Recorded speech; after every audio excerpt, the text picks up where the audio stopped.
অভয়নগরে প্রতিবেশী যুবকের বিরুদ্ধে ধর্ষণের অভিযোগ তুলেছে এক তরুণী। দক্ষিণ বাংলা ডেস্ক রিপোর্ট। অভয়নগরের ৫ নং শ্রীধরপুর ইউনিয়নের ঋষিপাড়ার দাসপাড়ায় উজ্জ্বল দাসের ছেলে অমিত দাসের বিরুদ্ধে ধর্ষণের অভিযোগ করছেন একই পাড়ার প্রতিবেশী তরুণী শ্রাবণী দাস।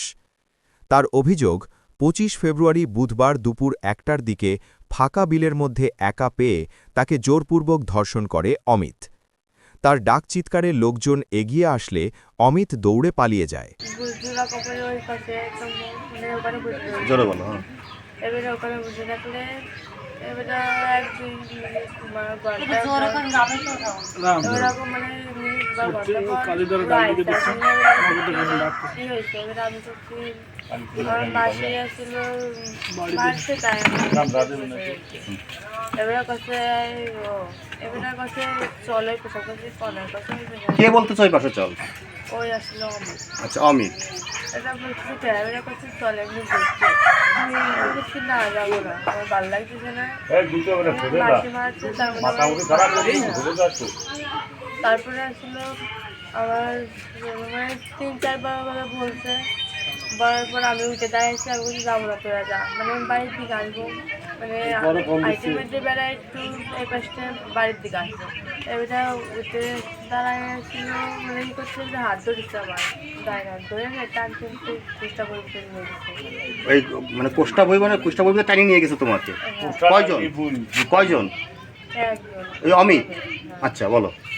এবার নিজে বড় একটা মাছ রয়েছে ওখানে মানে বইছে বসে নে গায়ে মানে গায়ে গায়ের পর আসছে একটা ছবি তুলতে আমি ছবি তুলতে করলো আমি গায়ে মানে আসছে না তারপরে মানে জড়াই ধরতে গেছি তখন আমি সিলন দিয়েছিলাম এবার দৌড়তে যাইনি মানে দৌড়াতে যাইনি একটা মুরব্বী ওনার কাছে গেছি যেন ওখানে ৪-৫ বার পড়ে গেছে মানে আমার হাঁপানি উঠে পড়ে গেছে? আমি।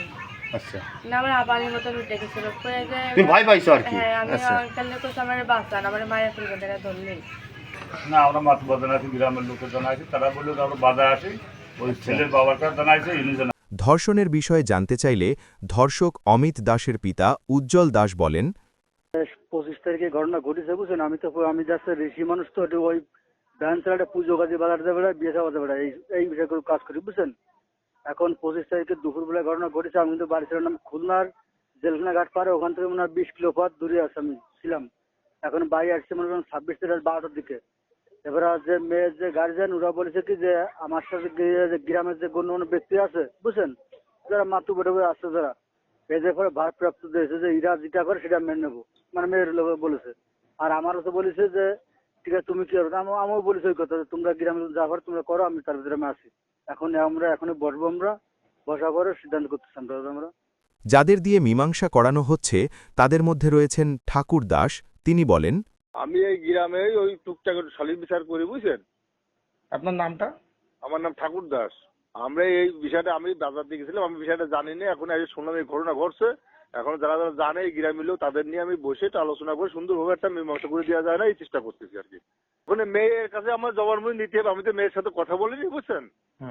আপনাদের কাছে কি বলেছে বা মিডিয়া কি দেখাচ্ছে আমার কাছে মেয়েরা কোনো কথা বলিনি। আমরা সবাই একদম বসবো তারপরে তাকে শুনবো তার দাবিটা কি বা তার মানে সে কি বলতে চাচ্ছে মেয়েকে শুনে মানে মানুষের মন তো সন্তুষ্ট করা যায় না তারপরে আমরা চেষ্টা করবো আর কি মীমাংসা করার জন্য।